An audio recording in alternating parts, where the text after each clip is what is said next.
प्रदेश के सबसे बड़े एसएमएस अस्पताल की धन्वंतरी ओपीडी में मरीजों को अब उपचार के लिए इधर से उधर नहीं भटकना होगा। इसके तहत एक तरफ जहां मरीजों की सर्वाधिक संख्या वाले ओपीडी को सेग्रीगेट किया जाएगा, वहीं दूसरी ओर ओपीडी कक्ष में ही मरीजों के लिए ब्लड सैंपल कलेक्शन और दवा वितरण की व्यवस्था होगी। यानी एक ही जगह परामर्श से लेकर उपचार तक की सुविधा मिलेगी। आखिर क्या है एसएमएस अस्पताल का क्राउड मैनेजमेंट प्लान और किस किस बीमारी के मरीजों को शुरुआती फेज में इसका लाभ मिलेगा, इसके जानने के लिए देखिए फर्स्ट इंडिया न्यूज की एक्सक्लूसिव रिपोर्ट। मुख्यमंत्री अशोक गहलोत की निःशुल्क ओपीडी आईपीडी की घोषणा के बाद एसएमएस समेत सभी अस्पतालों में मरीजों का दबाव बढ़ा है।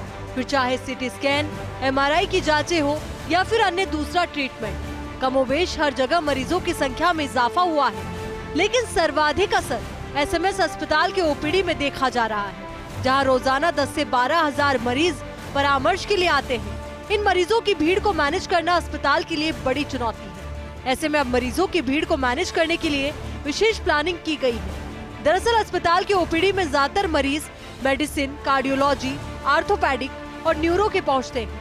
इसलिए इन ओपीडी को दो भाग में विभाजित किया जा रहा है, यानी दो जगहों पर ये ओपीडी चलेंगे।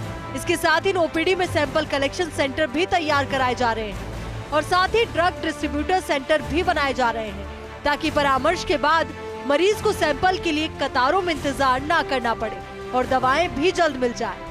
अब तक मरीजों को पहले डॉक्टर्स को दिखाने के लिए कतारों में इंतजार करना पड़ता था, फिर वही लाइन सैंपल कलेक्शन और दवाई के लिए लगती हुई नजर आती थी। एसएमएस में तो हम ऐसे 50 नए डीडीसी सेंटर खोले जाने हैं, जिसके लिए पीडब्ल्यूडी का कार्य भी चालू हो चुका है, जो अलग अलग इंडोर पेशेंट्स के लिए ओपीडी के लिए चालू होंगे।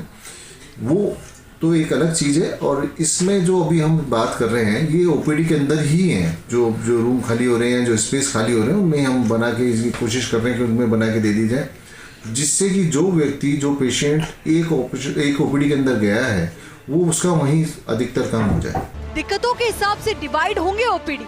एसएमएस में क्राउड मैनेजमेंट की दिशा में अहम कदम। मेडिसिन, कार्डियो, आर्थो और न्यूरो विभाग के ओपीडी होंगे डिवाइड। मेडिसिन में फिलहाल दो यूनिटें एक जगह देखती है मरीज, लेकिन अब दोनों यूनिट्स का संचालन होगा अलग अलग जगह। कार्डियो, सिटी सर्जरी विंग को भी किया जाएगा अलग अलग। साथ ही ऑर्थो में हेड सर्जरी के मरीज के लिए होगी अलग ओपीडी। न्यूरो में डिजीज स्पेसिफिक मरीजों को किया जाएगा डिवाइड। अभी तक क्या देखने में था कि जैसे मेडिसिन विभाग, जिसमें सबसे ज्यादा रश होता है, उसकी 2 यूनिट एक ही ओपीडी के अंदर कार्यरत थी।